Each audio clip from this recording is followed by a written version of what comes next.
Okay, I hit go live. There we are. We are live. Is it on YouTube? I'm looking now. Okay.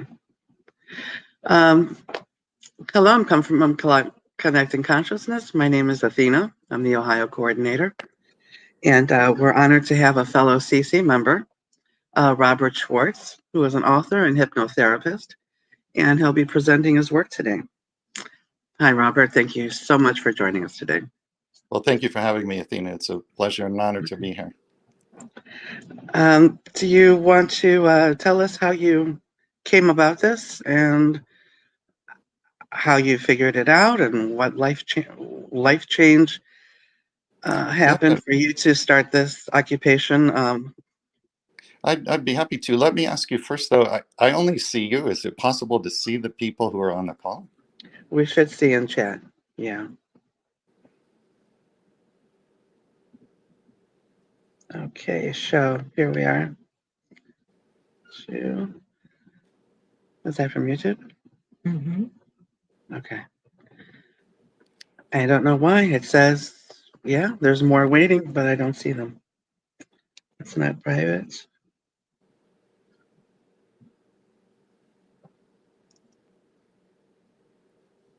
Maybe I need to go over to YouTube. It's not showing anything on.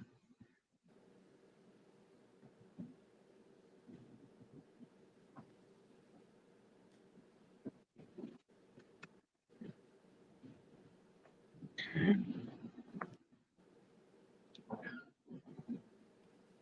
There we are. Okay. Manage your account.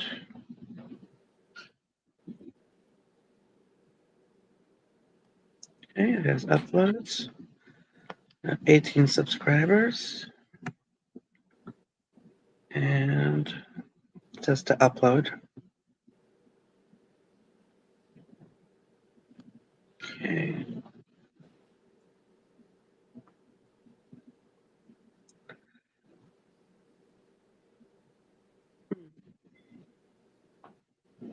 Well, I can go ahead and start while you're working on that, if you'd like me to.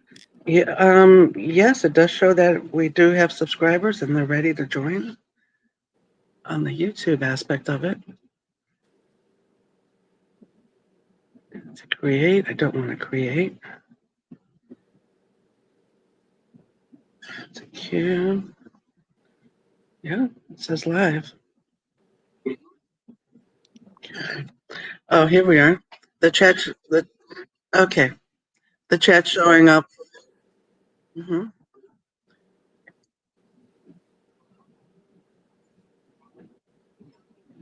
It's it's showing live in chat now on YouTube.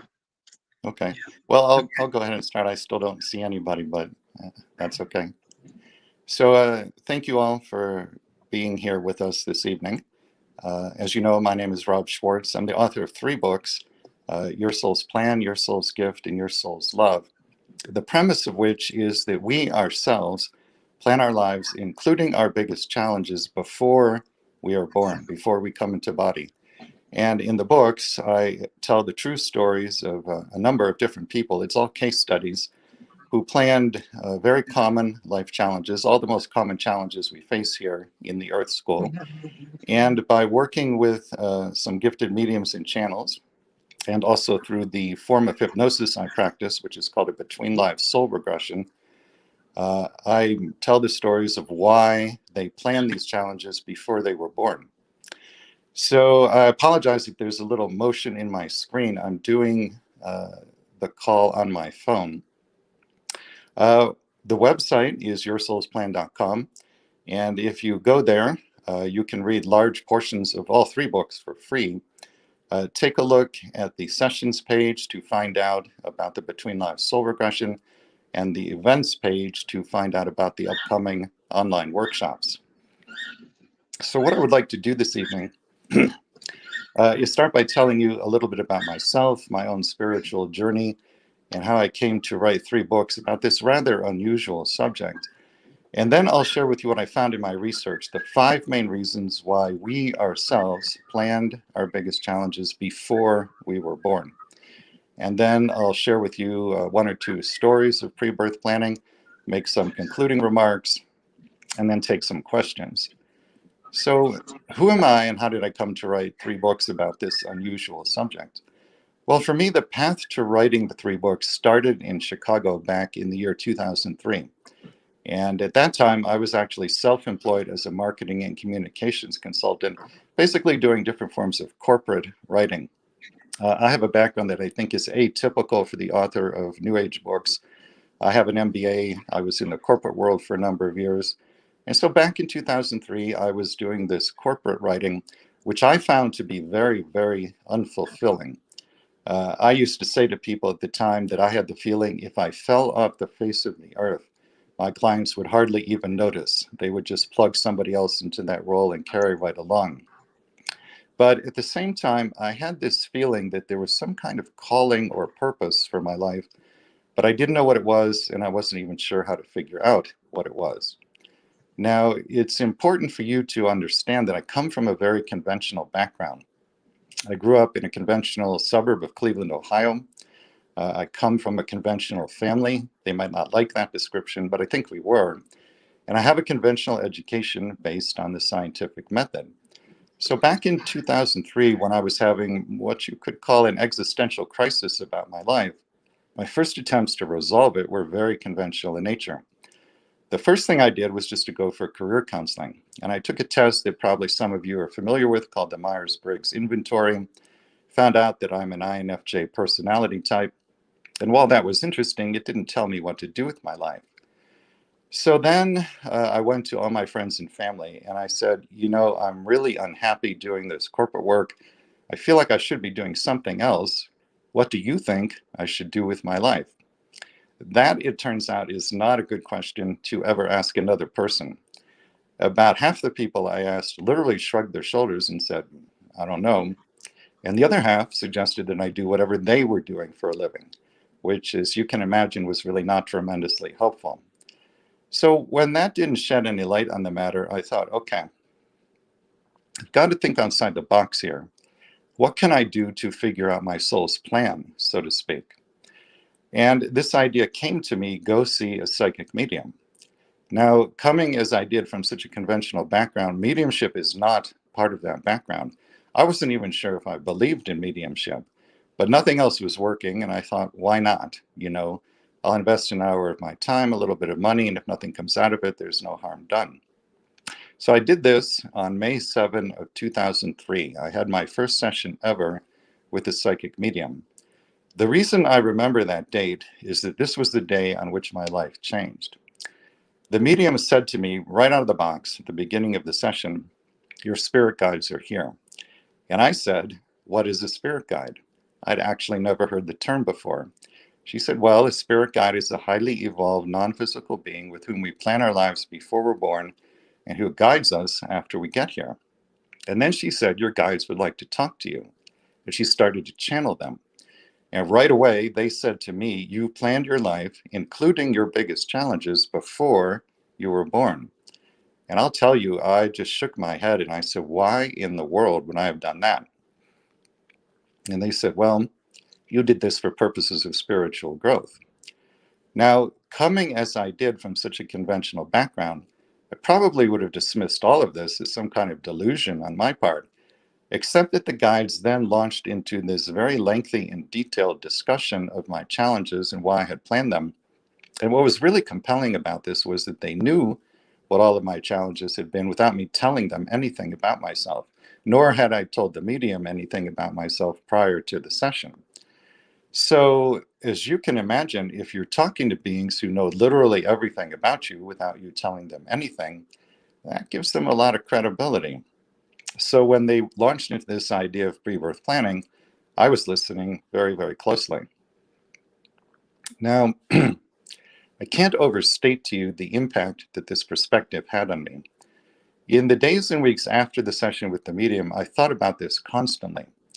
And the effect that it had was that it created quite a deep healing because it allowed me for the first time in my life to see a deeper meaning or a deeper purpose to the most challenging things that had happened.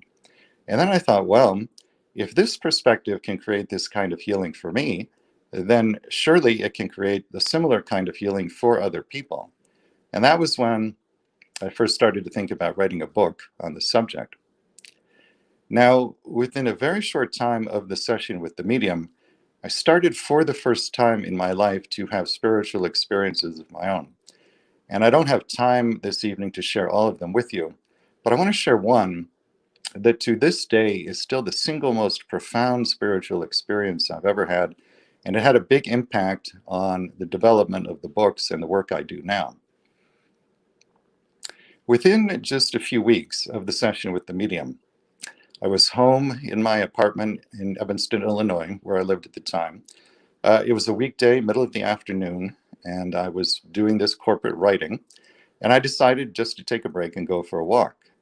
So I'm walking down the sidewalk in Evanston, Illinois, when all of a sudden I was overcome by this feeling of overwhelming unconditional love for every person I saw. And when I say unconditional love here, I don't mean the kind of love you might feel for a parent or a child or a romantic partner. This was an experience of divine love. It was a transcendent experience. I remember it very clearly because the first person I saw after this feeling came over me was a cab driver. He was just sitting behind the wheel of his cab waiting for a customer to come along. And I looked at this man, who of course was a total stranger to me, and just felt pure, overwhelming, unconditional love for him. And then I looked up and I saw a man's barber shop on the corner. I looked through the window and I saw the barber cutting a customer's hair. Again, two total strangers, but as I looked at them, there was this feeling of pure, overwhelming, unconditional love. And then I turned around and I saw a young woman, a mother, pushing an infant in a stroller down the sidewalk. And again, as I looked at them, there was this feeling of just pure, divine love. Everywhere I looked, every time I saw another person, this feeling washed over me. Now, I had never heard of anything like this or read about anything like this, but I understood intuitively what was happening, which was I was in some form of enhanced immediate communion with my own soul. In other words, my soul was saying to me, this love is who you really are. This is your true nature. And I believe that my soul gifted me with that experience that day because much later, after I had researched many people's pre-birth plans for the books, what I discovered is that every plan is based on great wisdom and complete unconditional love for all involved. This is true even when great challenges are being planned. This is true even when quote unquote negative roles are being scripted for people. It's always based on great wisdom and complete unconditional love for everybody involved. If I had not had that experience of my soul as unconditional love walking down the street that day, I would still have found this same result in my research. But I think there would always have been this little voice at the back of my head saying, how do you know this is true? How do you know that the life plan is based on unconditional love? Well, I know it's true because of that experience walking down the sidewalk that day. That experience showed me that we as souls are made literally from the energy of unconditional love. And it's because of that experience that I can sit before you tonight and say to you that we are made from the energy of unconditional love. And every pre-birth plan is based on unconditional love, because that's the knowing that came to me as I had that experience walking down the street that day. Now, within a short time of that experience, something else very important happened in terms of the development of the books and the work I went on to do. At this point, I had started to think about writing a book about how we plan our lives before we're born, but I had no idea how to research such a book. So I had been attending meetings of the Chicago IANDS chapter. IANDS, IANDS, the International Association of Near-Death Studies, is a group for people who have had near-death experiences. I myself have not had one, but I think it's a fascinating subject, and so out of personal interest, I had been going to their meetings. Not long after the session with the medium, and not long after the experience of my soul as unconditional love, I went to the woman who runs the Chicago IANDS chapter, and I said to her, Diane, I'm thinking of writing a book about how we plan our lives before we're born, but I don't have any idea how to research such a book. Do you have any suggestions for me? And she said, Rob, There's a woman in our group here who you absolutely have to talk to. She introduced me to a woman who has the ability to go into trance and channel her own soul, her own higher self. So I said to her, I'm thinking of writing a book about how we plan our lives before we're born. May I interview your soul? And fortunately for me, she said yes. She and I got together 5 times for a total of about 15 hours. And in this 15 hours of channeling, this huge volume of information came forward that in many ways served as the foundation for all the books I went on to write. Her soul told me in detail how pre-birth planning works, which challenges had been discussed for her, which challenges had been chosen and why, which challenges had not been chosen and why not. And so again, this huge volume of information came forward that really served as the foundation for everything I went on to do from that point. So there were 3 pivotal events that all occurred within a short time of each other. The session with the medium, my experience of myself, my soul as unconditional love, and this woman's channeling of her soul. These 3 things happened within a short time of each other, and combined, they gave me the push I needed to say, okay, I will leave the corporate world and attempt to write a book about how we plan our lives before we're born. Now, when I made that decision, of course, the first question I had to answer was, how in the world am I going to find out what somebody planned before they were born? Despite the very successful session I had had with a medium on my own, it actually never occurred to me at that point that there are mediums and channels who can access this kind of information. The thought I had was, well, we've got the internet now. There must be people somewhere in the world who actually remember planning their current lifetime. I'll use the internet to find them. So I went online, I went to every spirituality message board I could find, and I posted a notice saying, author, writing a book about how we plan our lives before we're born. If you remember planning your life, please contact me. Well, I started to get thousands of emails from people all over the world, and not a single one of these people remembered planning their current lifetime. They were writing in with stories about past lives on Earth, past lives on other planets, non-physical lifetimes.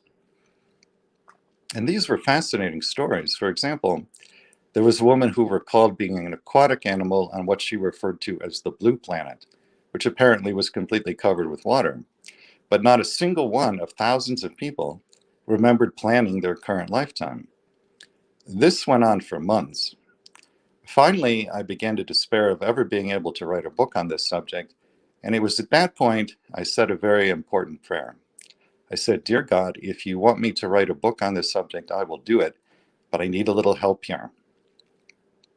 And wouldn't you know it, within a very short time of making that request of the universe, I just happened to come into contact with several very gifted mediums and channels who in one way or another could find out what somebody planned before they were born. One of them has the ability to go into somebody's pre-birth planning session and hear the conversation that took place when that person was planning their life and their challenges. So we were able to hear people talking to their future parents, children, friends, employers, teachers, enemies, if they were planning to have enemies. And I put these conversations verbatim into all 3 of my books. Another one of the mediums is very gifted at talking to the deceased. So if I was interviewing somebody for one of the books whose life challenge involved somebody who's now back on the other side, we would work with her. She would call in the deceased loved one, and I would ask that person directly, what did you plan with this other person, and why did you make those plans? Another one of the mediums is very gifted at channeling a person's higher self, a person's soul. That gave me the extraordinary opportunity to talk to people's souls directly and again ask what was planned and why. And then another one of the mediums is very gifted at channeling angels, some of whom serve as guides to people once they come into body. And in working with her, I could speak to the angels directly and again ask what was planned and why. Now, those are the 4 mediums and channels in the first book, Your Soul's Plan. In the second book, Your Soul's Gift, there are 2 new colleagues. a channel in Michigan who channels an ascended master named Aaron. Aaron has access to the Akashic record, which you may know is the complete non-physical record of every word, thought, and action relevant to the earth plane, including the pre-birth planning. So I could speak with Aaron. He could go into the Akashic record of whoever I was talking to and find out what challenges had been planned and why had they been planned. And then the other new colleague in Your Soul's Gift, the second book, is a channel in the Netherlands who channels Jesus. That gave me the remarkable opportunity to speak with Jesus directly and again ask, what did this person plan and why did he or she make those plans? Now, in the third book, Your Soul's Love, that book, unlike the first two, is a combination of sessions with mediums and channels and the specific form of hypnosis I practice, which is called a between lives soul regression. And I'll talk a little bit about that later on. But in this book, which was focused on the pre-birth planning of challenges related to romantic relationships, it's a combination of mediums and channels and the between lives soul regression. So the format that the research took for the books is that I would interview somebody about a common life challenge. And it's all the most common sorts of things we face here on Earth: physical illness, mental illness, accidents, abusive relationships, deafness, blindness, drug addiction, alcoholism, all kinds of challenges in romantic relationships. If it's a common life challenge, it's probably in one of the three books. And then the person that I interviewed about a particular challenge would have 1, 2, or sometimes 3 sessions with the mediums in which we would ask Spirit, did this person plan this experience before he or she was born? And if so, why? And then in the books, I present all the information that came through. In the third book, Your Soul's Love, where I started to incorporate the hypnosis that I do, in a between lives soul regression, the people I was interviewing for the book would talk to a group known as the Council of Elders. These are the very wise, loving, and highly evolved beings who oversee reincarnation on Earth. And they know everything about everyone. They know your life plan for this lifetime. They know about every past life you've ever had. So people would speak to the Council of Elders, and they would ask, what did I plan? Why did I make those plans? How am I doing in terms of fulfilling my plan? And how can I better fulfill my plan? Those are the 4 main questions people ask when they get to the Council of Elders. But you can ask them any question on any subject, and if it's for your highest good to know the answer, they will tell you. So people often come out of a between lives soul regression, and they will say things like, they answered every question I asked about my life. I have no more questions about my life. So it's potentially a life-changing experience. But in a nutshell, that is how the books came to be. So the intentions of the work are, number 1, to help people awaken, by which I mean come into some awareness that you are more than your body, more than your personality, more than your thoughts, more than your feelings. You are, in fact, an eternal divine soul. You know, the body, the thoughts, the feelings, the personality, these are things you have, things you carry through a lifetime. But just because you have a thing, that doesn't mean you are the thing you have. For example, if you have a horse, that obviously doesn't mean that you are a horse. And by the same token, just because you have a body, a personality, thoughts, and feelings, that doesn't mean you are those things. You're not. You are the soul. Those are things you have or carry through a lifetime. So the first intention is to help people awaken into that kind of awareness. A second intention of the work is to help people understand the deeper spiritual meaning and purpose of their biggest challenges. And a third intention is to help people heal from their biggest challenges. The understanding of the deeper spiritual meaning and purpose is a large part of the healing. So in brief, that's how the books came to be. Now let me share with you what I found in the research for the books, 5 main reasons why we ourselves plan big challenges before we're born. If you're going to take notes, this would be the part to take notes on. The first main reason I have seen in my research for planning big challenges before we come into body is balancing and releasing karma. Balancing and releasing karma are not the same thing. Balancing karma means you plan to have a new experience that energetically offsets a previous experience. Releasing karma means you heal the underlying tendency that created the karma in the first place. In other words, if all you do is balance karma without also releasing it, you will end up recreating the same karma over and over again. Let me give you a simple example of balancing karma. Let's say that there are two people who had a past life together in which one was ill and the other person was that person's caregiver. When those two people transition back into spirit and have their life review, as we all do, they may or may not have a sense of unbalanced energy around that relationship. In other words, they may feel complete with it, they also may not.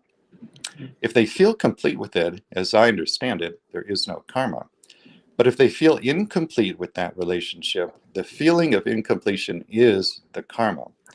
So let's say they feel that way, what can they then do to balance the karma? Well, the easiest, simplest, and most direct thing to do is simply to trade places. So now the one who was ill plans the life challenge of caregiving. The one who was the caregiver plans the life challenge of illness.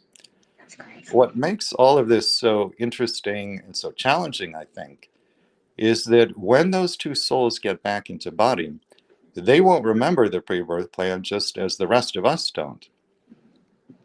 So the challenge becomes, how do we give and receive love unconditionally in these very difficult circumstances of self-induced amnesia? And when I talk about giving and receiving love unconditionally, you know the flow of love in the world is circular in nature. If you cut that circle in half the circle is giving love to other people. This is what we all try to do, and we all believe this is a good thing to do. But it's actually only half the circle. The other half of that circle is receiving love from other people. So if you are someone who does not allow others to give love to you, you're actually blocking the flow of love in the world just as effectively as if you never give love to anyone else. And this, I think, is particularly relevant in a caregiving situation because, in my view, it's incumbent upon the one who is ill to receive love from the caregiver. But that's reason number one for planning big challenges before we're born, balancing and releasing karma. The second main reason I have seen in my work for planning challenges before birth is healing. Now, let me share with you a story from the first book, Your Soul's Plan, that will illustrate this. In Your Soul's Plan, there's a chapter about the pre-birth planning of deafness and blindness. The deafness story is about a young African-American woman named Penelope. She was 24 at the time I spoke with her for the book. Penelope was born completely deaf in both ears. She and I worked with the medium who can go into people's pre-birth planning sessions. Her name is Stacy. Now, because of Penelope's deafness, this particular session, unlike all the others I did for the books, was conducted online by Instant Messenger. So Penelope is in her home typing on IM. I'm in my home typing on IM. Stacy is in her home typing on Instant Messenger. Stacy goes into Penelope's pre-birth planning session, and she hears the conversation that took place when the deafness was born. And what we discover in this conversation is that in the lifetime immediately prior to this one, Penelope had the same mother she has in this lifetime. And in that past life, when she was a little girl, she heard her mother shot to death by the mother's boyfriend. Now, she didn't actually witness the murder, but she heard the gunshots that led to her mother's death. So you can imagine she was quite traumatized by that, so much so that it led her to commit suicide later in that lifetime. So Penelope returned to spirit from that lifetime with what you could call an energy of unhealed trauma, which now needs to be healed. In her pre-birth planning session, her spirit guide says to her, "My dear, would you prefer to be born deaf so that no similar trauma will happen to you again, and so that you can complete your healing from the last lifetime?" And Penelope responds, "Yes, that is what I want and what I wish to do." And then what follows is a fascinating dialogue in which she and her guide work out the details of the deafness. Just as an aside here, Her pre-birth choice to be completely deaf, female, and African American was not random or arbitrary in any way. One of her pre-birth intentions was to cultivate greater compassion, and she felt that this relatively unusual combination of being completely deaf, female, and African American would put her in a lot of situations that would provide both the opportunity and the motivation to cultivate compassion. And in fact, that is exactly what she did. She took all of her experiences as a deaf person, a woman, and an African American, used them to cultivate tremendous compassion, and now she offers that compassion to her students. She's a teacher in the deaf community. But this is reason number 2 for planning big challenges before we're born: healing. The third main reason I have seen in my work for planning challenges before birth is a desire to be of service to others. If you read spiritual or metaphysical literature, you've probably heard of the concept of oneness. This is the idea that there's actually only one being in existence in the universe. And it's you, it's me, it's all of us. Each of us is an individualized expression of the one. The way I understand the orientation towards service, which is in literally every single pre-birth plan I've ever looked at, it's always there in some form or another to one degree or another, is that this orientation towards service stems from oneness consciousness, which is our natural state of consciousness when we're home on the other side. In other words, let's say that you and I are back on the other side and we're planning an incarnation together. And you experience that I am literally you. It's not just an intellectual concept the way it is here. You actually experience that I am you. Well, then, of course, you will want to be of service to me. And conversely, if I experience that you are literally me, then, of course, I will want to be of service to you. So again, I think this orientation towards service, which is in everybody's pre-birth plan, is a natural expression of oneness consciousness, which is our natural state of consciousness when we're home on the other side. So that's reason number 3, a desire to be of service to others. The fourth main reason I've seen for planning challenges before birth, and this I think is probably the big one out of the 5, is a desire to experience contrast. And let me explain what I mean by this. I shared with you earlier my experience of my soul as unconditional love as I was walking down the street that day. The non-physical realm we come from, as I understand it, is a realm of complete unconditional love. So if we are made from the energy of unconditional love, which was my experience walking down the street that day, and we are in this realm of only unconditional love, that means we experience no contrast to ourselves, which in turn means we don't fully understand or fully appreciate who we are. We don't fully understand what it means to be a being made from the energy of unconditional love. So I think what the soul is doing here on the physical plane is that we have come for the experience of what you could call the not love, which we would all agree there's a lot of, because through that experience, by the time you go home at the end of an incarnation, you understand much more profoundly what it means to be a being made from the energy of unconditional love. In other words, you now have a more profound self-knowing. Now, I realize this is a somewhat arcane concept. So to make it more accessible, I like to borrow an analogy from a book other than one of my own. In the Conversation with God books by Neale Donald Walsch, which probably many of you are familiar with, this idea of experiencing contrast comes up. And God asks Neale to explain it using the analogy of the white room, which goes like this. Imagine that you are a white being in a white room. So you are white. The ceiling is white. The floor is white. All the walls around you are white. Everything in this room is white, including you. Now, if you are such a being in such a room, how do you know that you're white? The answer is you don't. And in fact, you can't until you experience something that is other than white. Then once you've had that experience, then you understand much more deeply what it means to be a white being in a white room. This, I think, is what we as souls are doing here on the physical plane.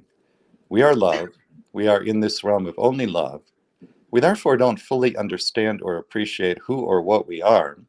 And so we come for the contrast, the not love, because through the experience of the contrast, by the time you go home at the end of an incarnation, you understand much more deeply who and what you are.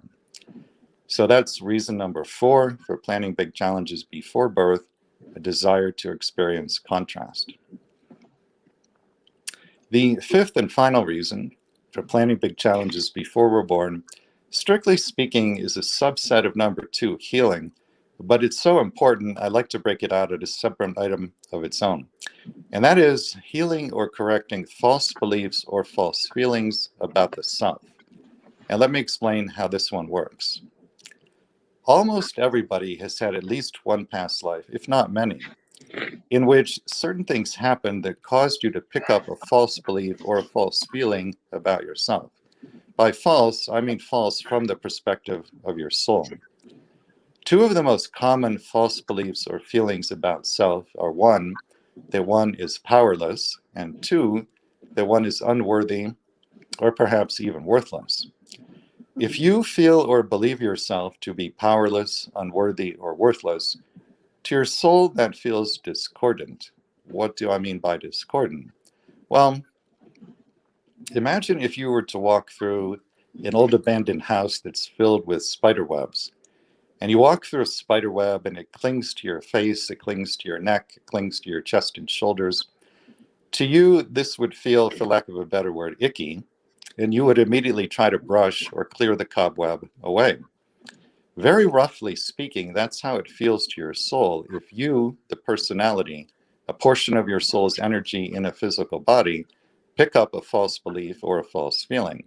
It feels icky or discordant, and your soul wants to heal or correct the false feeling or belief. So how is that done? Well, here in the 3rd dimension where we are, what will happen is you will magnetize to yourself experiences that seem on the surface to confirm the false feeling or false belief. This is actually a fundamental function of life in the 3rd dimension. The world is set up to mirror you back to you so that you can discover what lies within your consciousness, even if it's at the subconscious level, and then bring it to the light of conscious awareness where you can then set about healing it. So you will draw to yourself experiences that seem to confirm that you are powerless, unworthy, or worthless. Now, I realize that what I have just described might sound harsh and perhaps even punitive, but I can assure you it is not the universe's intention to be either harsh or punitive. The universe is loving, and what it's trying to do in its infinite love for you is mirror you back to you so that you can find out what lies within your consciousness. And if there's something there that's in need of healing, bring it to the light of conscious awareness so that you can set about healing it. So that's reason number 5 for planning big challenges before we're born, healing or correcting false feelings or false beliefs about the self. Let me share with you a couple of true stories about pre-birth planning. Then I'll make some concluding remarks and take some questions. Probably many of you know the name Edgar Cayce. For those of you who have not heard the name, Cayce, who is now back on the other side, is widely regarded as perhaps the greatest American psychic medium who ever lived. Late in Cayce's career, after he had done sessions for thousands and thousands of people, he was visited by 2 wealthy women, sisters from New York City. And the sisters said to him, "Mr. Cayce, we are at the end of our rope in regard to our brother. He lives under a bridge in New York. He drinks too much. We come from a wealthy family, but he long ago squandered his share of the family fortune. Over the years, we've tried everything we can think of to help him turn his life around, and nothing has worked. Mr. Cayce, can you tell us anything that will help us help our brother? Well, upon hearing this, Cayce did what he always did, which is he went into trance, he went into the Akashic record, and then he said to the 2 sisters, Your brother is the single most highly evolved soul about whom I have ever obtained information. And the three of you planned together before any of you were born for him to do exactly what he's been doing so that the two of you could learn to be more compassionate. Well, that was not exactly the response the sisters had been hoping for, but this is how it works. But because we as a society don't yet understand that this is how it works, we have all these tremendously harsh judgments of people like the brother and people in certain other categories of experience: homelessness, drug addiction, alcoholism, certain illnesses like AIDS. And what are the judgments? We say things like, these people are losers. These people need to get their act together. They need to pull themselves up by the bootstraps. The judgments of people who have AIDS are particularly harsh. People say things like, he or she must have been promiscuous. He or she must not have used protection. Some people actually believe that AIDS is God's way of punishing homosexuals for being homosexuals. But I would submit to you, consider the sheer absurdity of these kinds of judgments in light of what is actually happening here. The souls who plan these kinds of challenges are tremendously courageous souls, and they're planning these challenges in part as teachers to us. They're coming in service to us. This point was so important to me that it's the reason the very first story in my first book, Your Soul's Plan, is about a man who plans to have the AIDS virus. We worked with the medium Stacy, who can go into the pre-birth planning sessions. And when we went into his pre-birth planning session, we heard the conversation he was having with another member of his soul group who was going to be the soul who would give him the AIDS virus. And what happened in that planning session is that these two souls were trying to choose a mission. We all have a mission that we select before we come into body. And they were being shown scenes of what life on Earth is like at this point in linear time. After they looked at these scenes, they came to the conclusion that judgment is a big problem for humanity at this point in time, and they wanted to do something about it. So the plan that they came up with is that one would give the other the AIDS virus, and then the one who contracted the virus would go about being a teacher to everybody he met. He would give everybody who met him the opportunity to put judgment aside and feel compassion in their heart. So again, we have all these very harsh judgments of people who have these kinds of experiences, and yet it takes an inordinate amount of courage to plan something like that. And they're doing it, at least in part, to be of service to us, to come in as teachers to us. So, if you're walking down the street one day, and let's say you walk past a homeless person sitting in a cardboard box on the corner, if you have a thought like, get a job, that kind of thought really misses the mark, because it's very possible that that homeless person is a very highly evolved soul, perhaps much more highly evolved than you, who was in your pre-birth planning session and who agreed to be there at that moment as you walk by.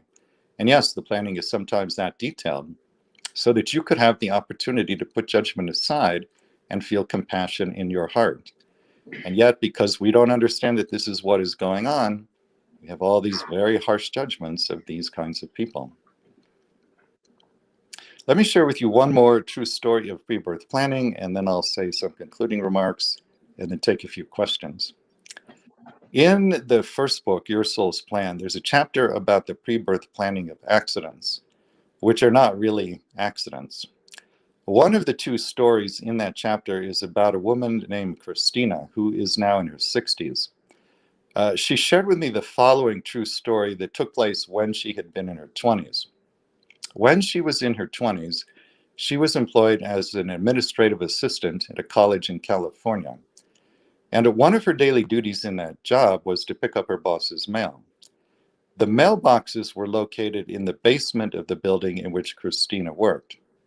So on one day, just as she had done many, many times before, she descended those stairs to the basement mailboxes. But on this particular day, unbeknownst to her, somebody had planted a pipe bomb in her boss's mailbox.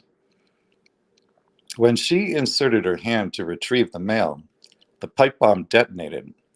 The force from this explosion was so great, it picked Christina up off the ground and hurled her 10 feet backwards against a concrete wall. There were 6-foot splinters of wood that were shot like arrows out of a bow into the wall around her.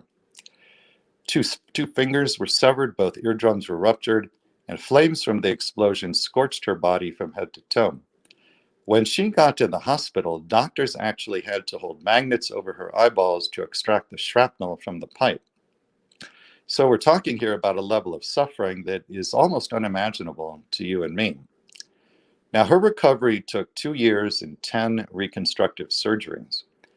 At one point during that 2-year period, Christina was lying in her hospital bed in a tremendous amount of pain when suddenly she heard a voice inside her head, a voice that was not her own.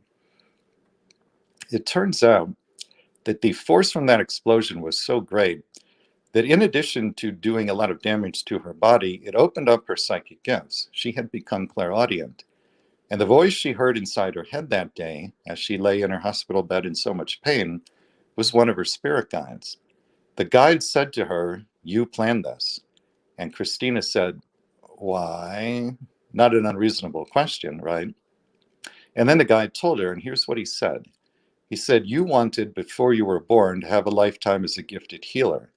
And you knew pre-birth that if you could heal yourself from the devastating effects of that bomb explosion, you could then take all of that wisdom and knowledge about healing and turn it outward in service to others." And there you see that motivation of service to others that I talked about earlier. Well, this is exactly what Christina went on to do. After she recovered from the 10 reconstructive surgeries, she went back to school. She got a PhD in speech language pathology, set up a private clinical practice, and at this point in her career, she's healed literally thousands of people. She actually has the ability to go into a patient's brain energetically, by which I mean non-invasively, and restore language processing capability in people who had lost that due to stroke or accident. So we're talking here about a remarkably gifted healer. And the only reason she can do any of this is because she healed herself first from the bomb explosion. Now, when I spoke with Christina for Your Soul's Plan, she said 2 remarkable things to me. The first was, she said, "Rob, I have completely forgiven the person who planted that bomb." Now, think about that. This is somebody who had magnets held above her eyeballs in the hospital. And yet here she is saying in complete sincerity that she has forgiven the person who inflicted that kind of suffering on her. That in and of itself is extraordinary. But then she said something even more amazing. She said, "Rob, I am deeply grateful to the person who planted that bomb." And when she says she is really, truly grateful to that person, she really and truly means it. This, to me, is one of the most amazing stories I've seen that shows what you can do with an awareness of your pre-birth plan. You can easily imagine that she could have chosen instead to be bitter and resentful for the rest of her life. She could have chosen instead to be angry for the rest of her life. She might even have chosen to devote the rest of her life to tracking down the bomber and taking revenge. But because she came into this understanding of her pre-birth plan and really worked with it over a period of years, it didn't happen overnight. She got herself to a place of total forgiveness and then to a place of total gratitude. Now, her story is unusual in that it's a bomb explosion, but she herself is not unusual.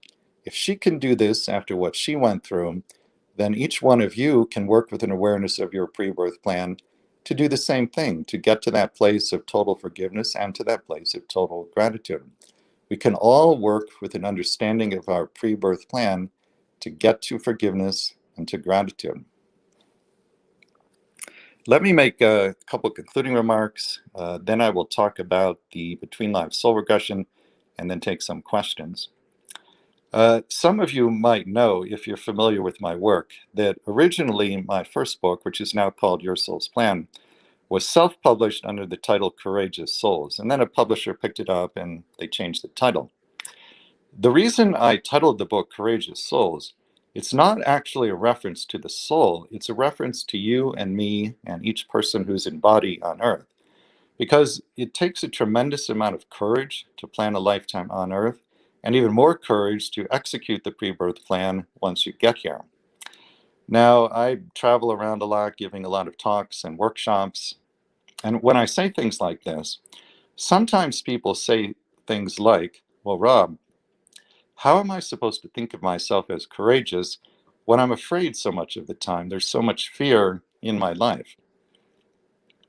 The answer to that very good question is that each and every one of you knew before you were born that fear was going to be a big part of the package here. There was no way you could not have known that.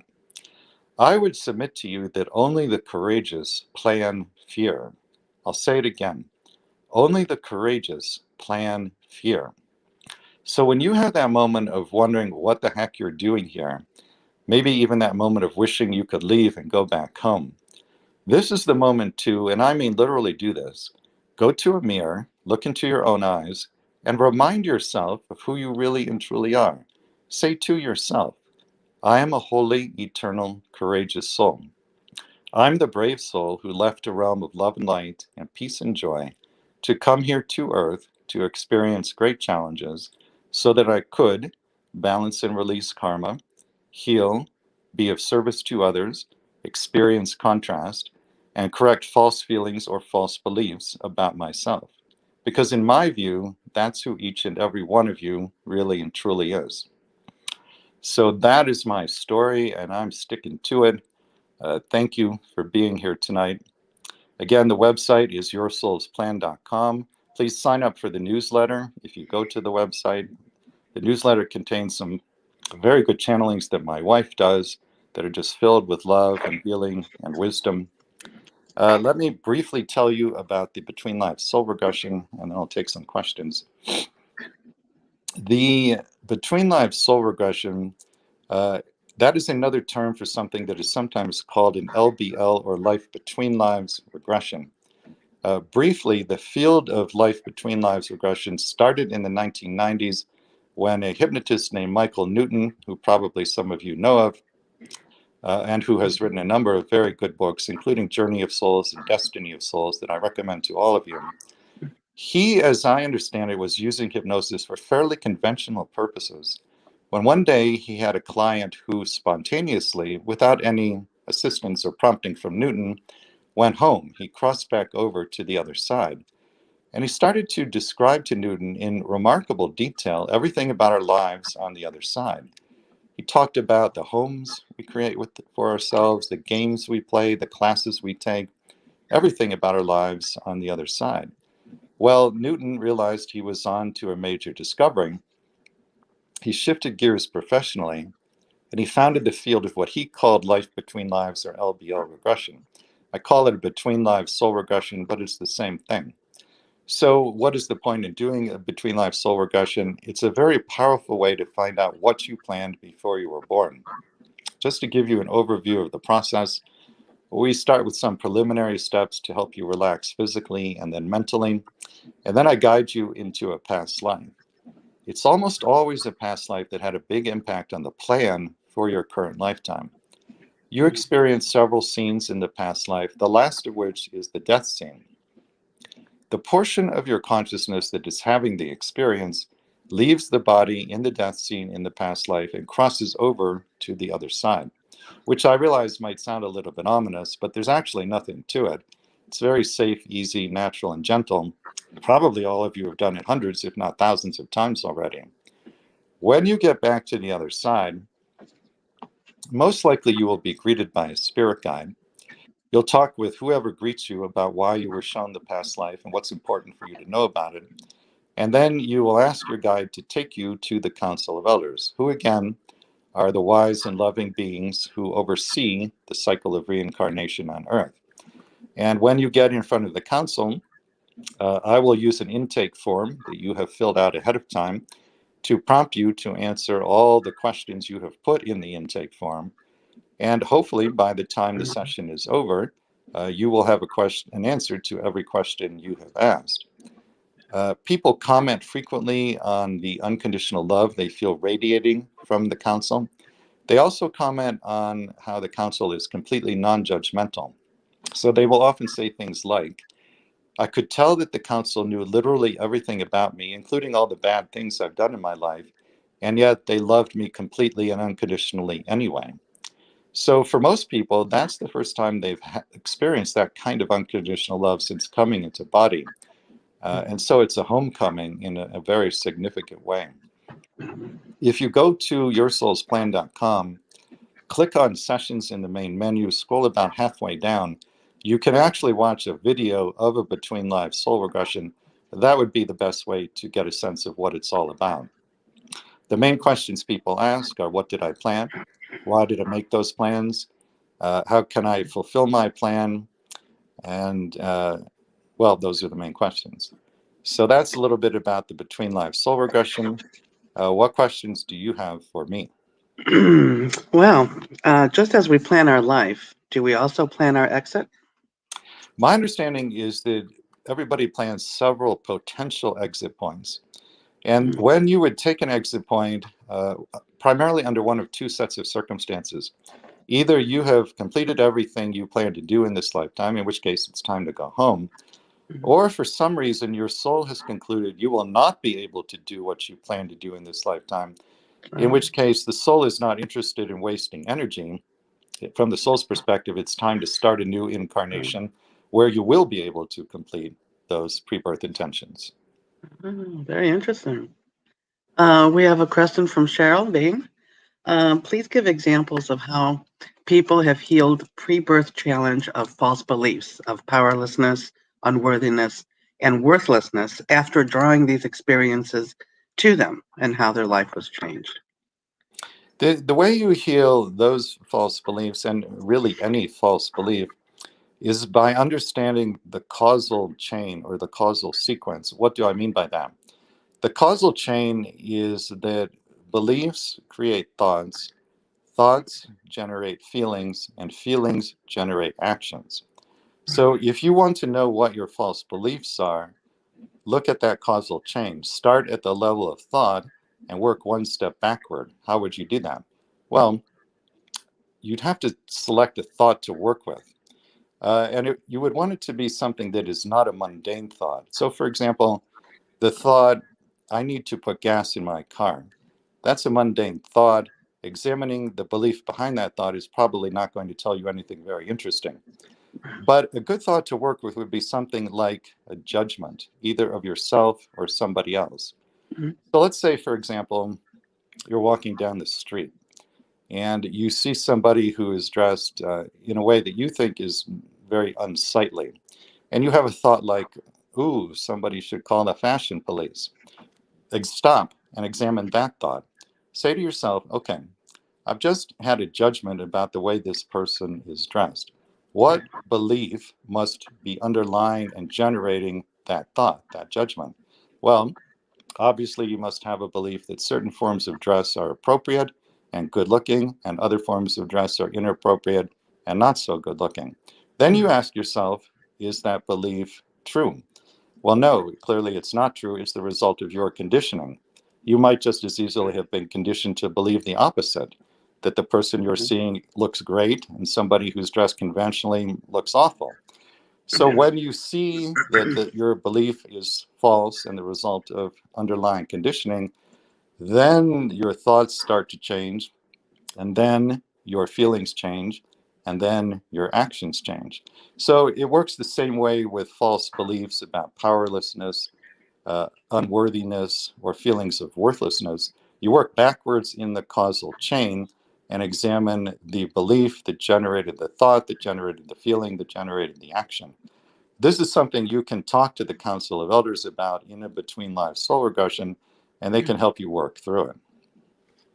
Because if we're attracting to ourselves what we believe, if we believe we're worthless and we're in this 3D attracting more worthlessness or people and circumstances that make us believe our truth, that we're worthless, it's up to us as a soul to stand up for ourselves and examine why we feel that way and realize that we shouldn't feel that way.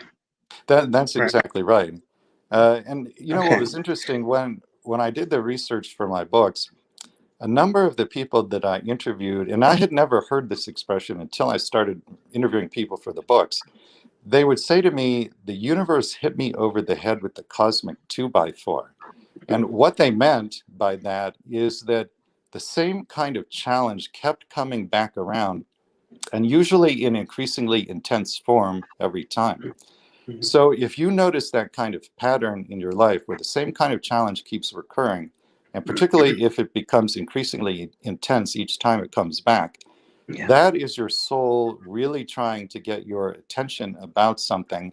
And it could be something like the false feeling or false belief that you are powerless or unworthy or worthless. That kind of thing is going to get mirrored back to you again and again and again, probably in increasingly intense form, until it gets your conscious attention. And then you say, what's going on here? This same kind of challenge keeps coming back around and hitting me over the head again and again. What am I supposed to be getting out of this? And once you start asking those questions, then the answer and the healing will come to you. Wonderful.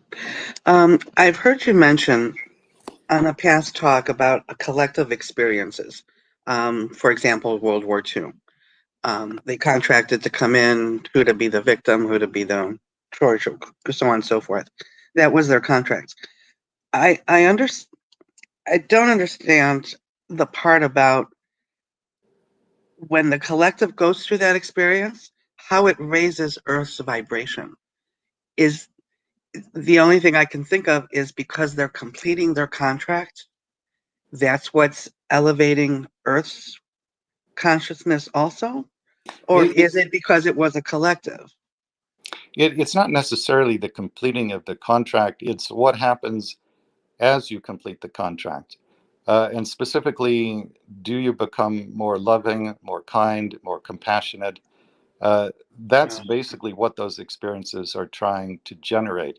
This is what I refer to as a learning through opposites plan. A lot of people have learning through opposites life plans in which they plan to learn they plan to experience the exact opposite of what it is they want to eventually learn. So, for example, a very common life plan for somebody who wants to deepen in compassion is to plan to be born into a family, a nuclear family that will treat them with a profound lack of compassion. The absence of compassion in the external environment is intended to drive the person within, where hopefully they will cultivate self-compassion. And then once they've done that, they can take the self-compassion and turn it outward toward other people. So it's the same thing on a collective level. Something like the Holocaust is intended to drive people inward to develop self-love, self-kindness, self-compassion, and then hopefully you take those qualities and offer them in service to others. Wonderful. And that raises the That raises the consciousness and the vibration. vibration of the entire Earth. Right. Okay, wonderful. Thank you. There's a saying in the New Age community that says they go by name and gematria, but that there's only 11 times that you can incarnate. In your experience, have you found that to be true? Is there a limit to how many times you can incarnate? I have never heard that. My understanding is that you can incarnate as many times as you would like to, Okay. and that there are many people, in fact, most people, will incarnate on the earth plane many, many more times than 11. Yeah. Okay. That makes more sense. It didn't really resonate with me, but I thought I'd ask you. Sure. You are the expert. Um, I have heard you mention that this whole construct was made because we're in 3D. The following the 5 steps, also the contrast and all that. Now, when we go to 5D, will all that that whole process, will that change because we're more awakened? Possibly we'll remember our past lives, or do you think it'll still be carried over into 5D? That's a very good question, and I'm not completely sure of the answer. It isn't something that I've researched yet. What I have heard here and there and been told a little bit in the channeling sessions for the books is that there will be increasingly large numbers of people coming in who remember parts of their pre-birth plan, and then later on, eventually people who come in with full remembrance of the pre-birth plan. So if that happens, then you're talking about a world population that is much more conscious than what we have currently. And those people will be able to go about learning their plan lessons in a much more conscious, much more efficient, much less painful, and much less arduous manner. If something like this was taught in high school, just think of all the teen suicides that this would prevent. Yeah, exactly. Knowing that there's a light at the end of the tunnel and that they've chosen to go through that particular experience. And it's just awful. And let's hope we get a remake of the education system coming soon. Huh? Let's see, I have one more question here. You did mention that when we're asleep, we can amend our contracts. Like if we feel it's too much and we can't take it anymore, or if we feel we can do more, perhaps, we can amend the contracts we made. You can request to have them amended, and you don't have to be asleep to do that, although that does happen in the dream state, but you can make that request while you're awake during the day as well. If you feel that whatever is going on in your life is just too much, maybe you planned too much before you were born, you can speak out loud to God or Source or your guides or any higher power as you conceive of it and say that. You can say, I feel this is a bit too much. Can we make it easier? And if it's for your highest good, that request will be granted. But that is a soul level decision. Your higher self is going to make that decision ultimately. But if it's for your highest good, it will be granted. Yeah, well, that's good to know. Cheryl has a question. Have you found out what your own pre-birth challenges are? And are you or have you healed them, you personally? I know a fair amount about it. One of my big lessons in this lifetime is to speak my truth courageously, but with loving kindness. And as I understand it, the reason I selected that lesson to work on, based primarily on two past lives in which the same thing happened. One, I was a citizen in Atlantis, and I was opposed to the atrocities the government was perpetrating, but I lacked the courage to speak out against them. And then the same thing apparently happened in Nazi Germany. I was a German citizen who was opposed to what the Nazis were doing, but again, I lacked the courage to speak out against them. And so, as I was planning this lifetime, I looked at those two lives and I felt I need to do more in the way of speaking my truth courageously, but also with loving kindness. And that's one of the reasons I do the work I do now. It's not accepted yet as mainstream thinking. And so there is a certain amount of courage that's involved in saying to people, you planned your life and your biggest challenges before you were born. That's all part of that lesson. Wonderful. That was a great question, Cheryl. Thank you. Last question. Can everyone be hypnotized in this process? Do you have anybody that's failed to go under? Every hypnotist on the face of the earth has some clients who don't go into trance. If you're talking to a hypnotist you're thinking of working with and they tell you they have a 100% success rate, don't believe that and don't work with that person. I believe that everybody has the ability to do it, but some people need more practice. And it really is just a question of practice. The people who need more practice are people who are very left-brained or analytic, either by nature and or training, and also people who have difficulty relaxing deeply for whatever reason.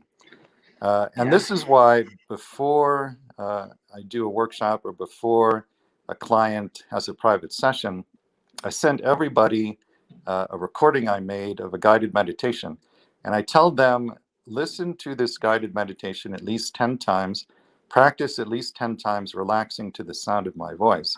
Now, not everybody follows that instruction, but the people who do greatly increase the chance of going into trance. Wonderful. Wonderful. Yeah, one of those difficult people. That's it for the questions we have. We have a question. How can we schedule a session with you? Go to yoursoulsplan.com, click on sessions in the main menu, scroll down to the calendar, and then pick a date and time and purchase the session. Now, I will tell you I'm booked into June of next year for private sessions, The So, alternative to that, which I think is a very good alternative, is to take the online workshop. We do a group between live soul regression in the online workshop.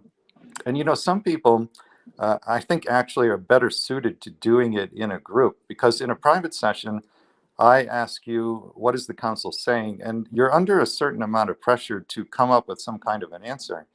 In a group regression, like in the workshop, it's not interactive like that. It can't be, of course. And because you don't have to come up with a response, for some people, that makes the difference. They're able to relax more deeply, go into trance, and talk with the council. So the next workshop is September 18 and 19. 19th. If you go to the events page and click on the link, it will take you to an Eventbrite page that will tell you all about the workshop. Then you don't have to wait until June to do the regression. And there's a lot of additional content beyond the Between Lives Soul regression. And it's also a lot less expensive than a private session. Yes, you can go to his website and sign up for a newsletter also. And there's also other resources that Rob has on there. I have linked his website in the description box below. And people are waking up, learning, and most importantly, healing with all the great work you're doing. You're really helping humanity, and I really, really need that right now. Thank you so much for being here with us. Thank you, everyone, for joining us. And look forward to talking with you again. Thank you very much. It was my pleasure. Thank you. Okay, bye-bye, Rob. Bye-bye. And